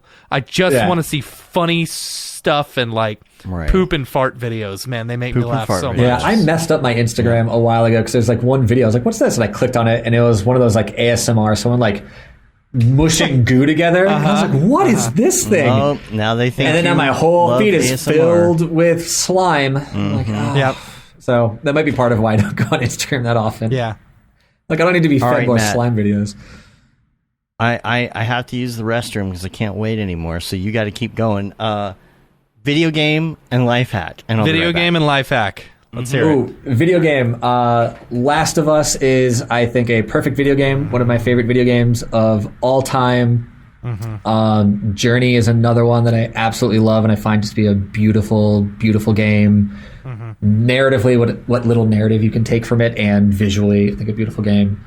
I just started playing Ollie Ollie World, which is really cool. I hear good things about that one. Yeah. Great style, really easy to pick up. So I'm enjoying that. And then We've been playing. Me and my wife have been playing Pokemon Arceus. oh, that's on whatever. the Switch, right? On the Switch, yeah. I said this last week where I said I didn't get the game, you know, and she's like, this is the greatest Pokemon game ever, you know. I am now on her side because I've been playing it a lot lately, and it really is one of the best Pokemon games I've ever played. It looks cool. I saw a lot of people were upset with the visuals of it. It feels kind of empty. They suck. They're awful. It's like if Nintendo can come out with a beautiful game like Breath of the Wild, you know, Right. this huge open world game with beautiful visuals and beautiful whatever, and yet one of your probably biggest money makers, you know, one of the Pokemon games, it's like it's just bad. It's real bad, you know. Yeah, and I always wonder like how it gets to that point. Right. You know, I don't blame. Right. I don't blame the artists at all on that stuff. It's all, you know, budget concerns, time concerns. It's, you know, the people making the thing didn't get the time to do what they wanted to do. Yeah. It's a fun game though. It's real fun. Yeah. Okay, favorite life hack. Oh, favorite life hack. And it doesn't have to be like super serious. It could be something funny too. Something You know, fun. I'm something trying to think of silly. like what life. It's gonna be one of those things like something that I do all the time and I don't think of as a life hack. I think like, oh, it's just normal to put cereal on a peanut butter sandwich. Turn the toaster on its side for sounds some bomb-ass grilled incredible. cheese. You get that good crunch. Oh my gosh! Yeah, so we You started get doing like that. some honey nut checks with like a little bit of honey and a little bit of peanut. Oh, jeez. So we Next time we do a 3-day Yeah. live stream like last time, instead Yeah. of your cereal review, you Yeah. can try cereal sandwiches. Yeah, that's there a you good go. idea. So we started doing that with my daughter because she wanted something. We're like, what do you want for breakfast? She's like, I don't know. I'm like, all right, we'll make you a breakfast mystery. And we put cereal on a peanut butter sandwich, and it's delicious. That's insane. So good. That So- sounds delicious. I would say a real life hack. I don't know if it's life hack. Make your own ice cream. We make our own ice cream. Ooh, Uh, that's fun. okay. and it is amazing. We recently just made a marshmallow strawberry ice cream. That sounds good. It was very good. My wife is very talented at that. Do you use actual marshmallows, like the small marshmallows, or do you use the marshmallow fluff? So for that we used fluff, but all right, we're gonna get a little inside baseball and making ice cream. We used do it. marshmallow fluff on that. In the past, we've made marshmallow ice cream where we toast the marshmallows first, blend them up, and so you get a toasted marshmallow. we didn't do that for the strawberry one because we're thinking, oh, we just want marshmallow. But it turns out that marshmallow is just vanilla and sugar. So it doesn't really taste like anything. Okay. Like just the marshmallow on its own is like, it just tastes kind of like a little hint of vanilla and it's a lot of sugar. So you want to toast the if you're going to make marshmallow ice cream, toast the marshmallow first. Okay. Yeah. That makes sense. And make it with actual marshmallow toasted. You get a good marshmallow ice cream. Yeah. I was at Big Lots the other day, and they had the Lucky Charms marshmallows only in a bag that you could buy by themselves. Oops, all marshmallows. Oops, all marshmallows. I don't know if there's going to be a controversial opinion. I don't like the Lucky Charm marshmallows. They're very crunchy, and then when they get soggy, crunchy. There's nothing there. Right, that's true. You I know? still enjoy them. I don't know about an entire bowl full of them. Just a spoonful of that weird mouthfeel. I'm not really. Right. I don't know if I'm into it. But we have made cereal milk ice cream before, where we took Lucky Charms, we put it in milk, we let that sit overnight so the milk got real cereally, and then we used that milk to make the ice cream, and that was delicious. Oh, interesting. I bet. Yeah. But it looked gross because it turned gray, because you can imagine all the marshmallows in the milk, it turns kind of gray. Looked gross, tasted great. Interesting. That's a good idea. Yeah. All right. The other question I was going to ask you, non-related to this, was before we go to the drop, because we're running out of time here, is what would you recommend to somebody that wants to get into what you do specifically? Not just like animation, but if they're really looking to get into these superhero movies, which I know they want to go work for Perception. A lot of it's luck and a lot of it's talent. But what would you say, like, if somebody's striving toward that goal, whether it's just VFX or working on big movies, you know, not just necessarily Marvel, but like any big movies like that, doing the big fun ones, what would you tell them to do? Yeah, for me, I'd say it's stay through the credits of movies and take notes on who's working on the movies. You know, there's the studios everyone knows, like, oh, ILM's working on these things, Weta's working on these things. There's a lot of smaller studios that work on these movies that you would not necessarily know. And I think more people know us now, but when I first started working here, like, no one knew who we were. You know, I'd say 7 years ago, people still weren't really totally familiar with who we were. And I think, you know, we were a pretty small studio. We're still relatively small. But I think it's stay through the credits and see who's working on these. And, you know, you might find studios who are like, oh, they're just making explosions or whatever thing they're doing. I don't want to do that. But, like, you've got a name of a studio who's working on a movie, you know, and eventually you find enough of them, you'll see their work and you're like, oh, they're doing background replacement and I really want to do background replacement, or they're doing FUI and I really want to do that, or they're doing character work and that's what I want to do. So it's sit through the credits and just write down the names of all the studios who are working on these things. And that's going to be your first place, like, all right, I'm going to hit all those people now.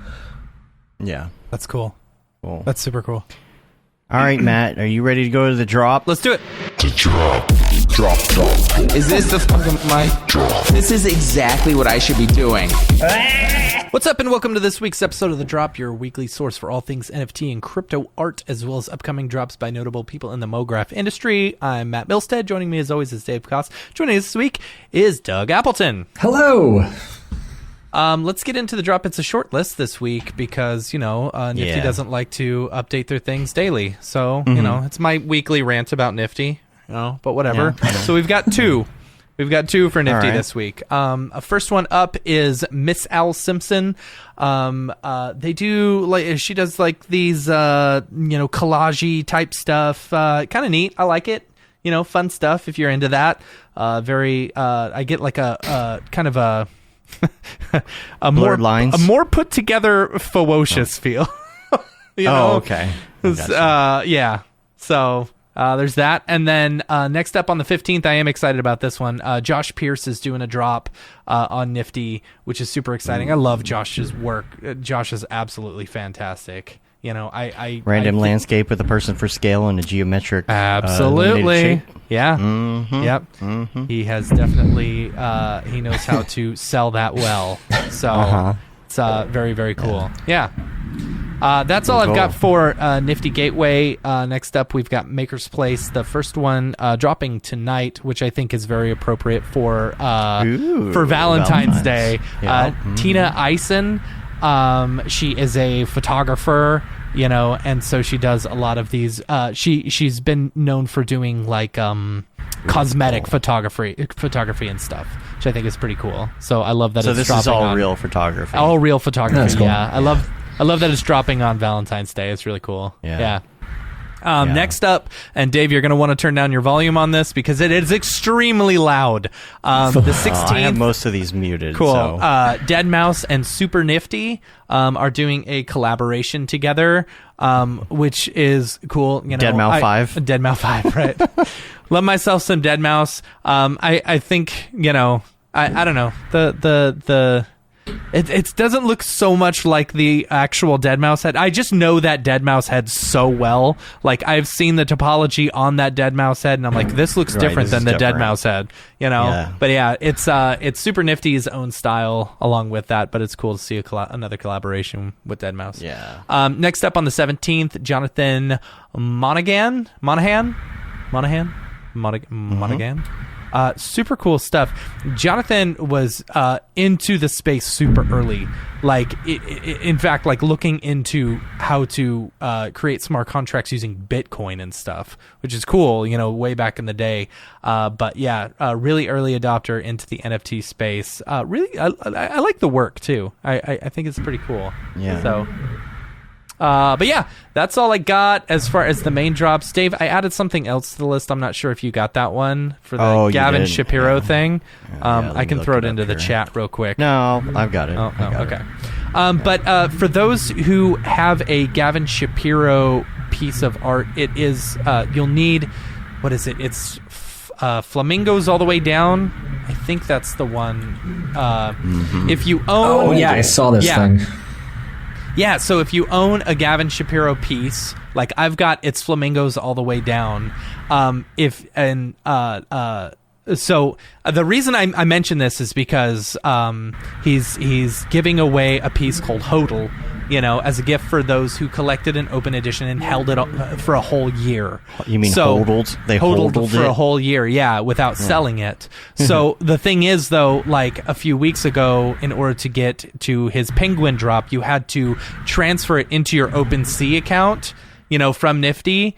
So if you're wanting to be on this Hodl one, you need to transfer it back to Nifty Gateway, Right. Yeah. And God, that's such a pain. It is a such pain to transfer to Nifty. It actually really wasn't that bad. Like this time, like I think when you tried it back in the day, it was very concerning.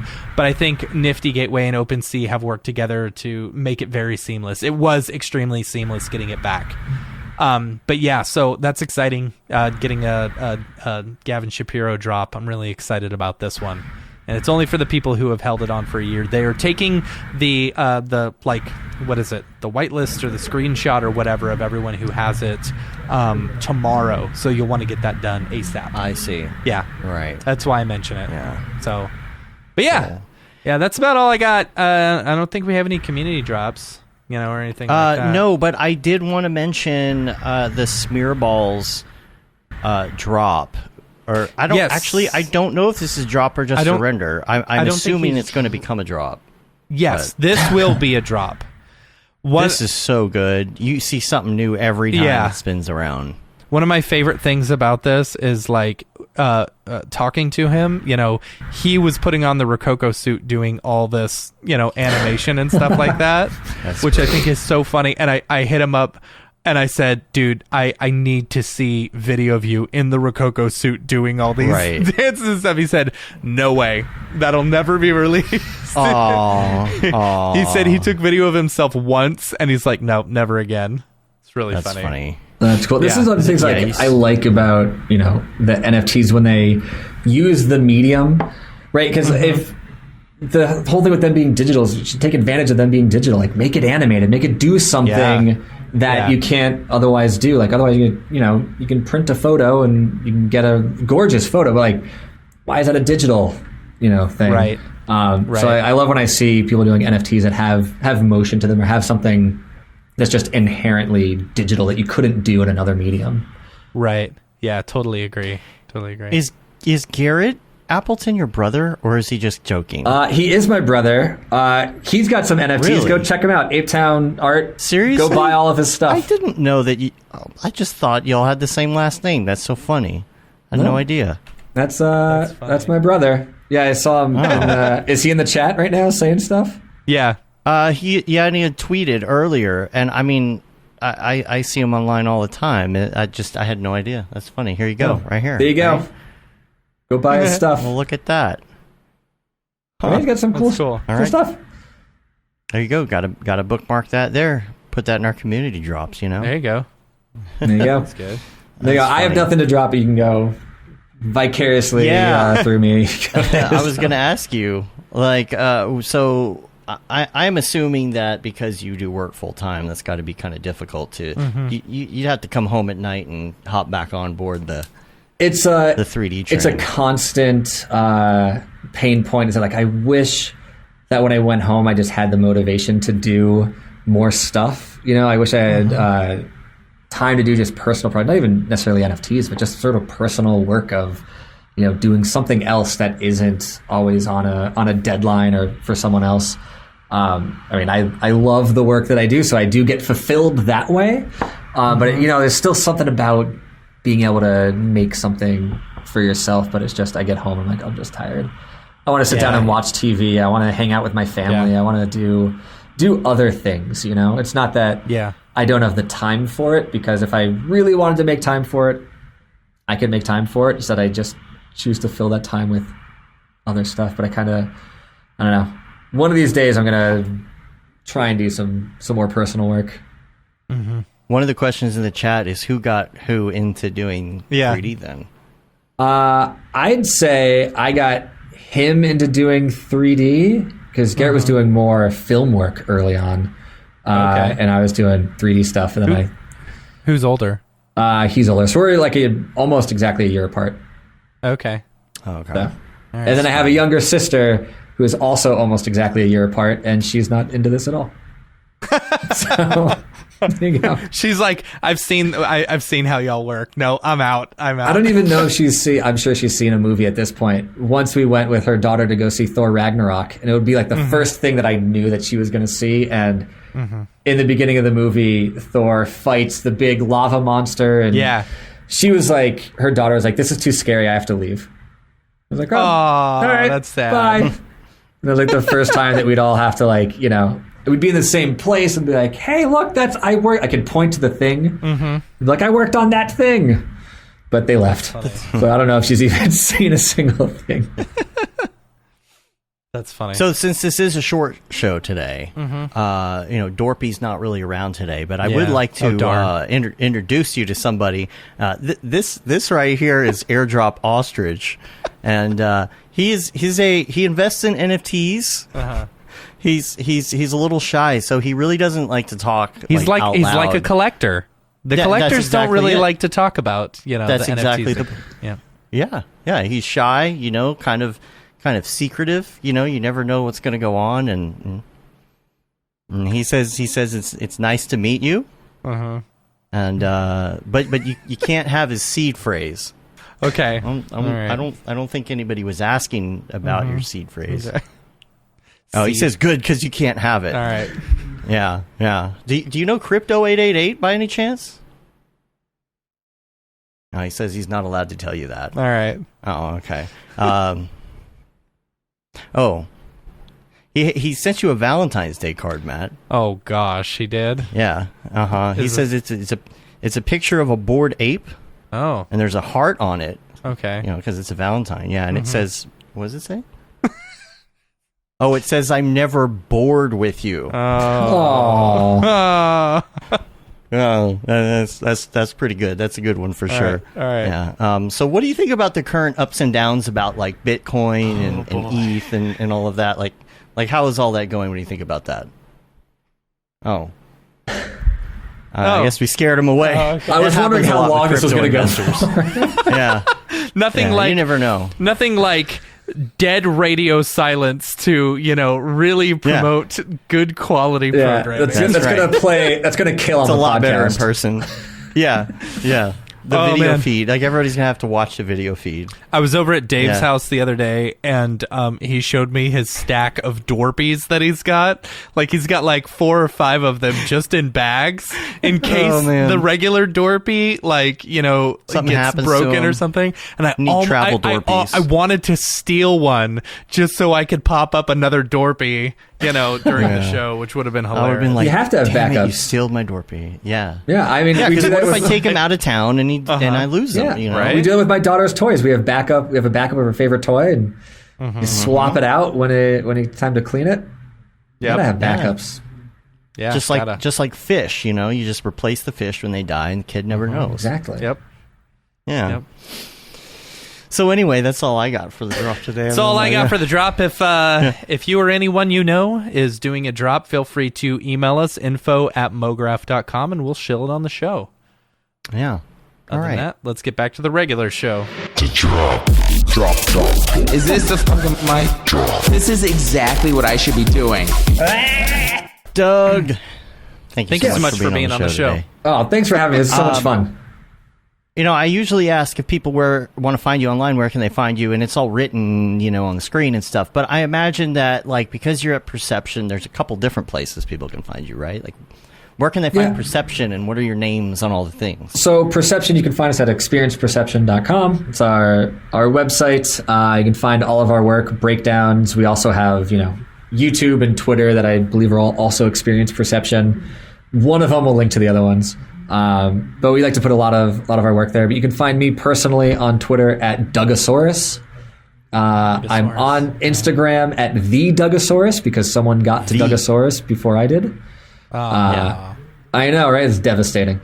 I never post there, but maybe if enough people bug me, maybe I will.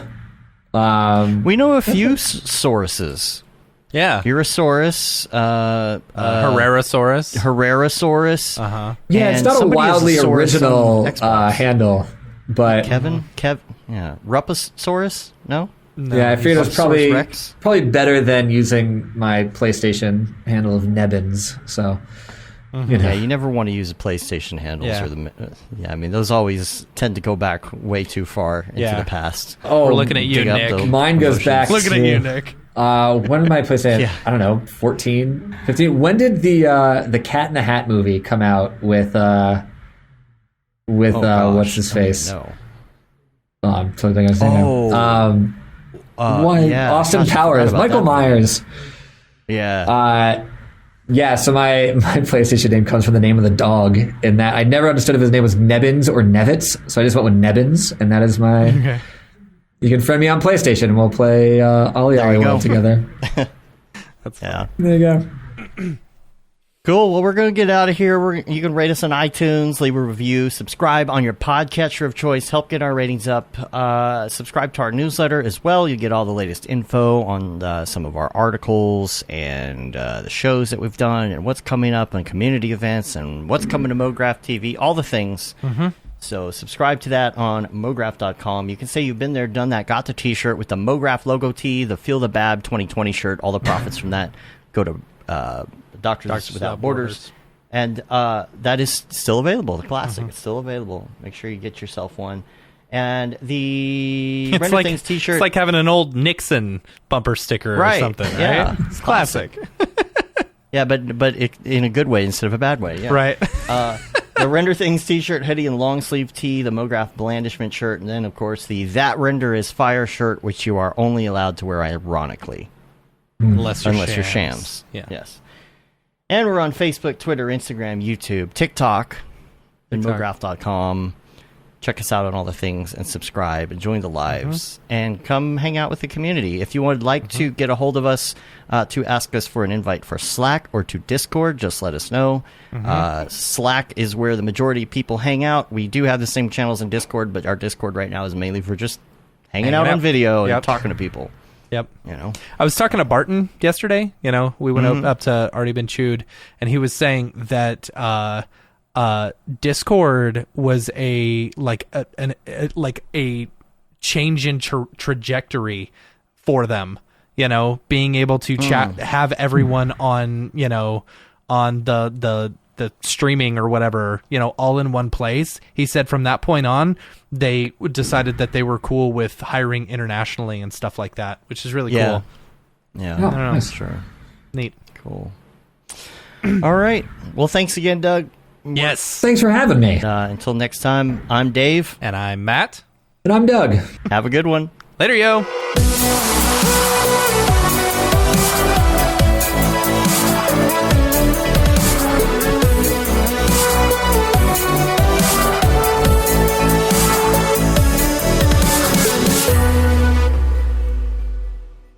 It's pretty good, I guess. Mograph.com, an online resource for motion graphic artists. Start your week with the Mograph podcast. Industry news, interviews with your favorite artists, and terrible humor. Watch live shows and interviews from Mograph events like NAB, SIGGRAPH, Half-Res, and local meetups. Our Mograph Talks feature live demos and motivation from artists all around the world. Sometimes you gotta make stuff that you're not gonna put on your reel, and I'm not here to judge. What if Rick and Morty show up for the countdown at midnight? That's where I peaked in life, in my career. We gotta stop this thing, Rick! It's gonna kill us all! Hear from the people that create your software, design your render engines, and artists that are changing the face of modern motion graphics. You get that render done. Yeah, you better frame what? Mograph tutorials and online classes will teach you about Cinema 4D, After Effects, as well as other popular software and render engines. Throw in the HDR Studio, take the render settings, pick the HDR, put in a reflection, and gorgeous. Branch into new software. Learn time-saving tips, techniques, workflows, and lessons that'll keep you up to date in the world of motion design. Oh, brother, those are some of my favorite elves. I love projects that scare me. When our art director comes to us and asks for something that I had never done before, man, it gets me pumped. Join the conversation in our live sessions. Check out our plugins, or join the hundreds of daily active users in our Slack channel for technical help, advice, contests, or just to joke around. Real nice banana. Ah, that's so funny. All right. I'm gonna live forever. Subscribe today and get the latest updates on our YouTube and other social media channels. Take all your dreams and just do it! We don't care how you get here, folks. Just get here. Subscribe to Mograph.com.